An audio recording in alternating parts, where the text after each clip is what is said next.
సార్వత్రిక ఎన్నికలు శాంతియుతంగా నిర్వహించేందుకు పటిష్ట చర్యలు చేపట్టామని శాంతి భద్రతల అదనపు డీజీ రవిశంకర్ ఐఎన్ఆర్ తెలిపారు.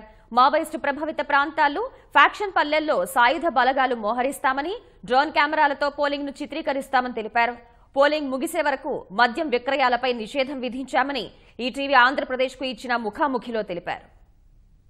రాష్ట్రంలో బందోబస్తు వ్యవహారాలు పోలింగ్ స్టేషన్ల వద్ద ఏర్పాటు చేసినటువంటి పోలీస్ శాఖ నుంచి అడిగి తెలుసుకుందాం. దీనిపై మాట్లాడడానికి ఏడీజీ శాంతి భద్రతలు రవిశంకర్ ఐఎన్ఆర్ మనతో ఉన్నారు. సార్, ఎట్లా ఏర్పాట్లు చేశారు పోలింగ్ కోసం భద్రత ఏర్పాట్లు? దాదాపు 197 సెంట్రల్ బలగాలు వచ్చింది కంపెనీస్. అది కాకుండా total deployment is around 85,000 men are deployed. మా ఫోకస్ ఇప్పుడు ముఖ్యంగా ఫ్యాక్షన్ ఏరియాస్లో, రాయలసీమ ఏరియాలో గొడవలు జరగకుండా చూసుకోవాలా ఒకటి. ఇంకొకటి మన మావోయిస్ట్ ప్రాంతం యాక్టివిటీ ఏఓబి ఏరియాస్లో ఇటువంటి సంఘటనలు జరగకూడదని చెప్పేసి ఆ ఉద్దేశంతో గట్టిగా మా గ్రేహౌండ్స్ బలగాలు, స్పెషల్ పార్టీస్, తర్వాత సెంట్రల్ బలగాలన్నీ కూడా డిప్లాయ్ చేయడం జరిగింది. బాంబ్ మేకర్స్, ఇంటిమిడేటర్స్, రౌడీస్ వీళ్ళందరినీ కూడా ఎవరిని అయితే బైండ్ ఓవర్ చేసినామో అందరి మీద కూడా ఈరోజు గట్టి నిఘా ఉంటుంది. వాళ్ళందరి మీద బయట నుంచి కూడా ఎవరు ఆ కాన్స్టిట్యుయెన్సీ ఏరియాస్లో సస్పెక్ట్గా కనపడితే అందరినీ కూడా అదుపులో తీసుకోవడం జరుగుతుంది. రాష్ట్రంలో దాదాపుగా 9,000 వరకు సమస్యాత్మక ప్రాంతాలు ఉన్నాయి. అక్కడ ఏమన్నా సెన్సిటివిటీ జాగ్రత్త ఎక్కువ పెంచారా? Yes, critical polling station locations దాదాపు 9,000 ఐడెంటిఫై చేయడం జరిగింది. దాంట్లో మా పోలింగ్ సిబ్బంది అందరూ కూడా వీడియో కెమెరాస్, తర్వాత బాడీ ఓన్ కెమెరాస్ అన్నీ కూడా చేసుకుంటారు. అది కాకుండా ఎక్స్ట్రా అక్కడ ఒక్కొక్క ఆర్మ్డ్ బలగాలన్నీ కూడా పెట్టడం జరిగింది. ఒక సెక్షన్ అంటే దాదాపు 10 మంది ఆర్మ్డ్ మెన్ ఉంటారు అక్కడ.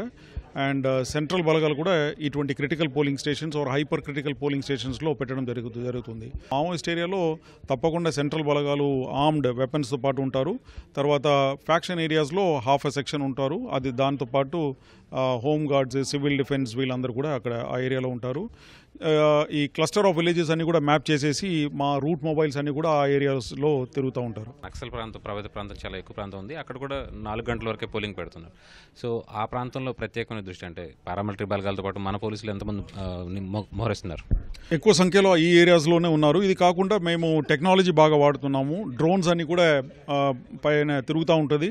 చుట్టుపక్కల ఏరియాలో నక్సలైట్ మూవ్మెంట్ ఏదైనా ఉంటే కూడా మాకు డైరెక్ట్ రిలే వస్తుంది కంట్రోల్ రూమ్స్లకు. ఆ విధంగా నక్సలైట్ మూవ్మెంట్ ఏదైనా ఉంటే ముందే మాకు తెలిసిపోతుంది. ఇది కాకుండా బాడీ ఓన్ కెమెరాస్, తర్వాత road opening parties, route mobiles అన్నీ కూడా ఎక్కువ సంఖ్యలో మా గ్రేహౌండ్స్ బలగాలు కూడా అన్నీ కూడా మా ఏఓబి వైజాగ్ ఏరియాలోనే తిరుగుతుంది. సో ఈ విధంగా ప్రజలందరూ కూడా నిర్భయంగా వచ్చి వాళ్ళ ఓటు హక్కుని వినియోగించుకోవచ్చు.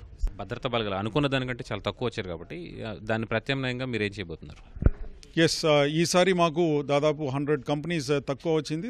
గతంలో 2 ఫేజెస్లో జరిగింది కాబట్టి తెలంగాణ నుంచి కూడా దాదాపు 25,000 బలగాలు ఎక్కువ అక్కడి నుంచి వచ్చింది.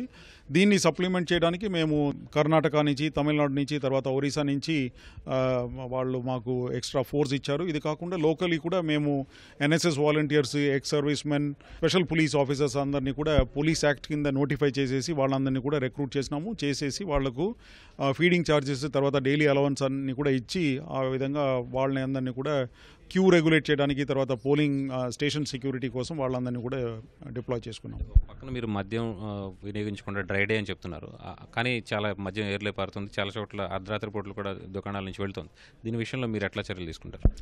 పెట్రోలింగ్ అన్ని కూడా ఇంటెన్సిఫై చేసినాము. మా ఫ్లయింగ్ స్క్వాడ్స్, తర్వాత సర్వేలెన్స్ టీమ్స్ ఏదైతే ఉందో వాళ్ళందరినీ కూడా ఎక్సైజ్ డిపార్ట్మెంట్తో కోఆర్డినేట్ చేసుకొని డ్రై డే పాటించాలని బాగా కృషి చేస్తాము. బార్డర్ స్టేట్స్ నుంచి కూడా ఏమీ లోపల రాకుండా ఉండటానికి ఎలక్షన్ కమిషన్ గైడ్లైన్స్ ప్రకారంగా 5 కిలోమీటర్ రేడియస్లో అసలు ఇటువంటి యాక్టివిటీస్ ఏమీ ఉండకూడదు. తర్వాత ఇటువంటి దుకాణాలు, బెల్ట్ షాప్స్ అన్నీ కూడా ఉండకూడదు. దానికి కూడా గట్టి చర్యలు తీసుకుంటున్నాము. పోలింగ్ స్టేషన్ల దగ్గర భద్రత కోసం మీరు ఎట్లాంటి ప్రికాషనరీ మెజర్స్ తీసుకున్నారు? ప్రత్యేకించి ప్రజలకు ఏం సందేశం ఇస్తున్నారు, ఓటర్లకు కానీ? ఎస్, పోలింగ్ స్టేషన్ ఇప్పుడు అక్కడ 1 కిలోమీటర్ రేడియస్లో ఎటువంటి అంటే గ్యాదరింగ్ ఏమీ ఉండకూడదు. ఈ రోజు నుంచి అక్కడ ఇప్పుడు వెబ్ కాస్టింగ్ అన్ని కూడా ఏర్పాటు చేశారు కాబట్టి అక్కడ ఏం జరుగుతుందని చెప్పేసి కంట్రోల్ రూమ్లో లైవ్ మనకు స్ట్రీమింగ్ వస్తుంది. సో ఎటువంటి మూవ్మెంట్, రౌడీజం, తర్వాత గ్యాదరింగ్ ఏదైనా ఉంటే కూడా వెంటనే తెలిసిపోతుంది. దాని మీద మా రూట్ మొబైల్స్ అన్ని కూడా వాళ్లకు ఇక్కడ నుంచి కంట్రోల్ రూమ్ నుంచి అలర్ట్ చేయడం జరుగుతుంది. సో వీళ్ళు రెస్పాండ్ చేసేసి తగిన చర్యలు తీసుకుంటారు. పోలింగ్ కేంద్రాల్లోకి కొంతమంది నేతలు వాళ్ళ భద్రతా సిబ్బందితో కలిసి వెపన్స్తో కలిసి వెళ్ళే అవకాశం ఉంది. ఈ విషయంలో మీరు ఏమన్నా చర్యలు తీసుకుపోతారు? మా సెక్యూరిటీ సిబ్బందులు అందరూ కూడా ట్రైనింగ్ ఇచ్చినాము, ఇన్స్ట్రక్షన్స్ కూడా ఇవ్వడం జరిగింది that they should not carry weapons at all into that radius of this thing. And polling స్టేషన్లో అయితే వెళ్ళడానికి వీలు లేదు. పోలింగ్ స్టేషన్ లోపల వెళ్ళడానికి వాళ్ళకు హక్కు లేదు, ఇది లేదు. They cannot enter in to any of these polling stations. It is the presiding officer ఎవరైతే లోపల ఉన్నారో వాళ్ళకు మాత్రమే ఇది ఉంది. పోలీస్ మన సెక్యూరిటీ పర్సనల్ ఎవరు కూడా లోపల వెళ్ళడానికి వీలు లేదు. ఈ ఇన్స్ట్రక్షన్స్ కూడా మా పోలీస్ సిబ్బందులు అందరూ కూడా ఇవ్వడం జరిగింది. శాంతియుతంగా ఎన్నికలు నిర్వహించడానికి మొత్తంగా ఎలాంటి చర్యలు తీసుకుంది పోలీసు విభాగం? అంటే ఇప్పుడు దాకా లాస్ట్ 2 monthsలో గట్టిగా నాన్ బెయిలబుల్ వారెంట్స్ కానీ గన్ లైసెన్సెస్ అన్నీ కూడా సరెండర్ చేపించడం జరిగింది. 100% compliance has been given with respect to the number of licences as well as the weapons which are there in this. All of them are deposited with the police somehow or the other. The second thing is about the polling related offences and cases లో ఎవరైతే ఇంతకు ముందు పాల్గొన్నారో వాళ్ళందరినీ కూడా identify చేసేసి వాళ్ళ మీద ఉన్న కేసులన్నీ కూడా గట్టిగా కోర్టులో పర్సూ చేయడం జరిగింది.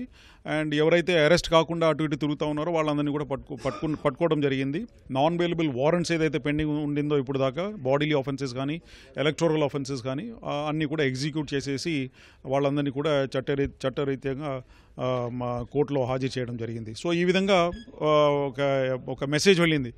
ఎలక్షన్ ఆఫెన్సెస్లో ఎవరైనా పాల్గొంటే వాళ్ళందరూ కూడా ఇటువంటి రాబోయే రోజుల్లో ఇటువంటి చర్యలు తీసుకోవడం జరుగుతుందని చెప్పి. ఇది మొత్తానికి రాష్ట్రంలో స్వేచ్ఛగా శాంతియుతంగా పోలింగ్ నిర్వహణకి అన్ని చర్యలు తీసుకున్నామని చెప్పి పోలీసు విభాగం చెబుతోంది. కెమెరా పర్సన్ నాగరాజ్తో కలిసి ధనుంజయ్, ఈటీవీ న్యూస్, అమరావతి.